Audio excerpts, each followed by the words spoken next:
अस्सलाम वालेकुम viewers, how are you? I hope you are great. Viewers, आज आपके लिए एक जो वीडियो लेके आया हूँ वो बहुत ही मज़े की वीडियो है। इस वीडियो में आपको बताने जा रहा हूँ कि बहुत से लोग हैं जो अपनी थिंकिंग को पॉजिटिव नहीं रख सकते, थिंकिंग को नेगेटिवली लेते हैं, हर वक्त नेगेटिवली लेते हैं। कहीं पे भी हैं अपनी लाइफ में, किसी भी जगह पे हैं, वो अपनी जो थिंकिंग है उनकी वो नेगेटिव ही होती है, ना कि पॉजिटिव होती है। और हमारे मुल्क में जो वालिदैन हैं उनकी जो थिंकिंग है वो भी नेगेटिविटी की तरफ जा रही है, जिसकी वजह से हमारे मुल्क के जो नौजवान हैं वो ज़्यादातर जॉब के पीछे भागते हैं, ना कि अपना बिज़नेस या कोई ऐसी एक्टिविटी जो किसी की ग़ुलामी में ना हो, मतलब अपने से ख़ुद का कोई बिज़नेस हो या कोई ऐसी चीज़ हो जो जिसमें किसी की ग़ुलामी ना करनी पड़े। तो इसमें मैं कुछ ऐसी बातें शेयर करूँगा जिसमें हमारे मुल्क के जो लेजेंड्स हैं वो भी शामिल हैं, कुछ और भी शामिल हैं इनमें। तो बात करनी थी कारोबार के हवाले से। तो हिंदुस्तान के एक मशहूर ताजर जो हैं अज़ीम प्रेम जी कहते हैं कि मैंने कभी भी, मेरी कंपनी जो है ये कभी भी पैसे के पीछे नहीं भागी। वो ये कह रहा है, ये कह रहा है पैसे के पीछे कभी भी मेरी कंपनी नहीं भागी, मेरी कंपनी शोहरत के पीछे भागी है और पैसा ख़ुद ब खुद मेरी कंपनी के पीछे आया है। मतलब कि उसके कहने का मकसद ये है कि पैसा ही सब कुछ नहीं है, पैसे में सब कुछ नहीं है, इज़्ज़त बहुत बड़ी चीज़ है। अगर किसी के पास इज़्ज़त है तो इससे बड़ी कोई भी चीज़ नहीं है। लाज़मी नहीं है कि पैसा बंदे के पास हो तो सब कुछ हो सकता है। पैसा, शायद किसी के पास पैसा हो लेकिन सुकून ना हो, वो एंजॉयमेंट ना हो लाइफ में। तो इसलिए पैसा ही सब कुछ नहीं है, पैसा ही सब कुछ नहीं है, बाकी ज़िंदगी के मामलात में एंजॉयमेंट होनी चाहिए। तो उसके बरक्स जो प्रेम जी कहते हैं, उसके बरक्स हमारे मुल्क में क्या होता है? हमारे मुल्क में यह होता है कि यहाँ पर जो तालीम दी जाती है, लड़कों को तालीम दी जाती है, माँ बाप ये कहते हैं कि आप पढ़ें लिखें, और जॉब के लिए कहते हैं कि फ़लाँ जॉब आपने करनी है, उसके लिए आपने पढ़ाई करनी है कि आप फ़लाँ जॉब के काबिल बन जाएं। और लड़कियों को इसलिए तालीम दी जाती है कि आप पढ़ लिख लें ताकि आपका अच्छा सा रिश्ता आ जाए। तो ये जब हमारी थिंकिंग ही छोटी सी है, जब हम सोचते ही छोटा सा है कि हमारे टारगेट्स ही इतने हाई नहीं हैं, तो हम कैसे आगे बढ़ सकते हैं? तो हमें अपने टारगेट्स को हाई करना होगा, अपनी जो सोच है, सोच को चेंज करना होगा। थोड़ा ही हो, थोड़ा ही हो, थोड़ा ही मिले बिला शक, कोई इशू नहीं है, लेकिन अपना हो, सुकून का हो, किसी की ग़ुलामी में ना हो। एक मशहूर फ़िल्म आपने देखी होगी, थ्री इडियट्स।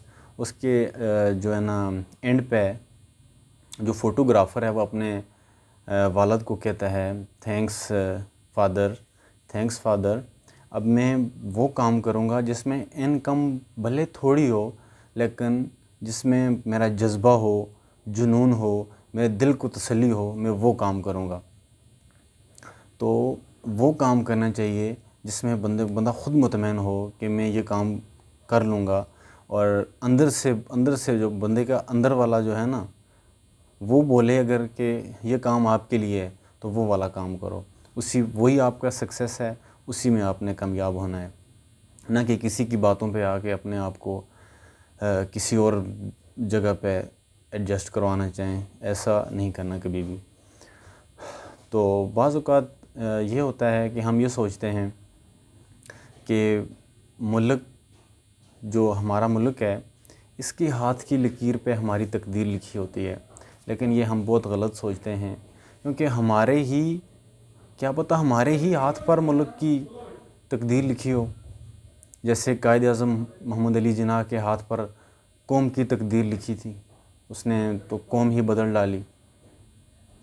ठीक है, तो इस तरह हम अपने आप को जज नहीं कर सकते हैं कि मैं कौन हूँ, मैं कैसे अपने आप को मेंटेन करूँ, सक्सेस की तरफ कैसे जाऊँ, अपना टारगेट कैसे सेट करूँ।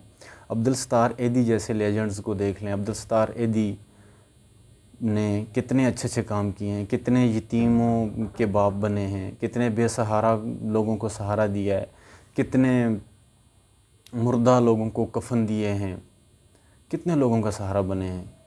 ये वही लोग हैं, ये वही लोग हैं जिनकी थिंकिंग पॉजिटिव थी, कुछ नया करने का सोच रहे थे, कुछ बड़ा करने का सोच रहे थे, अपनी कौम के लिए कुछ बड़ा करने का सोच रहे थे। एक साइंसदान का नाम आपने सुना होगा, एडिसन। एडिसन ने 1249 इजादात की हैं, जिनमें से जो बल्ब है, ये तो सबको पता है कि बल्ब उसकी ईजाद है। ये बल्ब बनाने के लिए उसने 10,000 से ज़ायद कोशिशें की हैं एक बल्ब बनाने के लिए।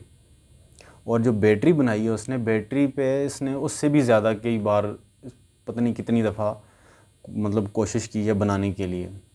तो उस एट द एंड उसने ये रिज़ल्ट निकाला, उसने ये कहा कि हमेशा अगर ज़िंदगी में कामयाब होना है तो वो काम करो जिसमें आपका इंटरेस्ट है, जिसमें आपकी दिलचस्पी है, जिसमें आपका मन करता है कि मैं ये काम करूं, जिसमें आपका दिल करता है कि मैं काम करूं, वो काम आपको काम ना लगे, वो काम आपको बोझ ना लगे, वो उस काम में आपको मज़ा आए, जुनून आए, जज्बा आए, लुत्फ़अंदोज़ हो, वो काम आपके लिए है। और आप भी उसी काम के लिए बने हो।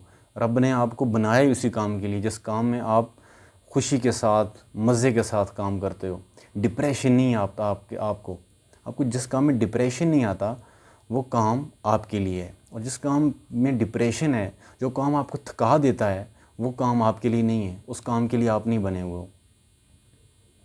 और अकॉर्डिंग टू कासिम अली शाह ने एक बहुत ही अच्छी मिसाल दी है। एक कासिम अली शाह का मैं बहुत बड़ा फ़ैन हूँ, बहुत बड़ा फ़ैन हूँ। कासिम अली शाह कहते हैं कि एक अंधेरा कमरा हो, कमरे में अंधेरा हो, आप वहाँ पे खड़े हों, तो आपने बाहर जाने का रास्ता तलाश करना है। अचानक आपका हाथ खिड़की पे लगता है, तो आप ये समझ रहे होते हैं ज़हन में कि ये दरवाज़ा है। तो जब आपको पता चलता है कि ये दरवाज़ा नहीं है, ये खिड़की है, ये दरवाज़ा नहीं है, ये खिड़की है, तब आप सोचते हैं कि मेरा ट्रैक और है और मैं जा कहीं और रहा हूँ। मतलब आपको ट्रैक का ही नहीं पता होता। तो इसलिए सबसे बेटर ये है कि अपने ट्रैक को सीधा कीजिए कि मैंने जाना कहाँ पे है। अपने अंदर वाला जो जानवर है उसकी सुने कि वो क्या कह रहा है। मुंह से तो बंदा कहता है कि मैं फ़लाँ कर लूँगा, लेकिन जो अंदर से बंदा मुतमईन नहीं होता। जिस चीज़ से आप अंदर से मुतमईन हैं, वो चीज़ करें, वो काम करें, वही चीज़ आपकी कामयाबी है, उसी में आप कामयाब हो सकते हैं। तो आज की वीडियो अगर आपको अच्छी लगी हो तो इसे सब्सक्राइब ज़रूर कीजिएगा और बेल आइकन को क्लिक कीजिएगा। मज़ीद आपको इस तरह की वीडियोस मेरे इसी चैनल पे मिलेंगी। Thank you for watching.